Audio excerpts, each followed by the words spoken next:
2 വർഷമായിട്ട് എൻ്റെ മുടി കൊഴിഞ്ഞു തുടങ്ങി. അപ്പോൾ ഞാനിത് ഫുള്ളായിട്ട് പോകുന്നത് വരെ വെയിറ്റ് ചെയ്യണ്ടല്ലോ എന്ന് വിചാരിച്ചിട്ടാണ് ഞാനിത് ഇപ്പോഴേ ചെയ്യാമെന്ന് വിചാരിച്ചു. ബ്രോ, നിങ്ങൾ ട്രാൻസ്പ്ലാന്റേഷൻ ചെയ്യുന്ന സമയത്ത് നിങ്ങൾക്ക് ഹെയർ ലോസും ഡാൻഡ്രഫ് ഒക്കെ ഉണ്ടെന്നുണ്ടെങ്കിൽ നിങ്ങൾ മുടി പോയല്ലോ എന്ന് വിചാരിച്ച് അത് റിക്കവർ ചെയ്യാൻ വേണ്ടിയിട്ട് ഹെയർ ട്രാൻസ്പ്ലാന്റേഷൻ ചെയ്യുമ്പോൾ നിങ്ങൾ ചിന്തിക്കുക, നിങ്ങൾ ആ മുടി കൊഴിയുന്നതിന്റെ കാരണം നിങ്ങൾക്ക് മനസ്സിലായിട്ടില്ല. അത് അപ്പോഴും എക്സിസ്റ്റ് ചെയ്യാണ്. അപ്പം നിങ്ങൾ വളരാതെ കിടക്കുന്ന മുടിയുള്ളിടത്തിൽ നിങ്ങൾ ട്രാൻസ്പ്ലാന്റ് ചെയ്ത് മുടി വെക്കുമ്പോൾ ഗ്രോത്ത് റിട്ടാർഡേഷൻ ഉണ്ടാവാനുള്ള സാധ്യതകൾ വളരെ കൂടുതലാണ്.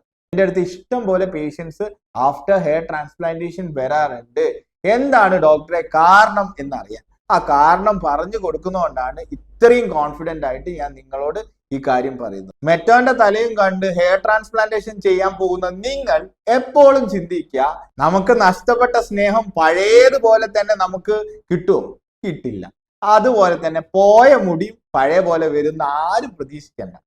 ബ്രോ, നിങ്ങളോട് ഞാൻ 100% പറയാണ്, you will be getting only 50% change in your transplantation. Because നിങ്ങളെ മുടി പോകുന്ന സാഹചര്യത്തിലാണ് നിങ്ങൾ പോയിട്ട് ട്രാൻസ്പ്ലാന്റേഷൻ ചെയ്യുന്നത്, റിപ്പയറിങ് ചെയ്യുന്നത്. അതിന് പകരം എന്താണ് റൂട്ട് കോസ് എന്ന് റിയലൈസ് ചെയ്ത് അതിനുശേഷം ട്രാൻസ്പ്ലാന്റേഷൻ ചെയ്യുമ്പോൾ there is possibility of growth ഉണ്ടാവാനുള്ള പോസിബിലിറ്റി കൂടുതലാണ്.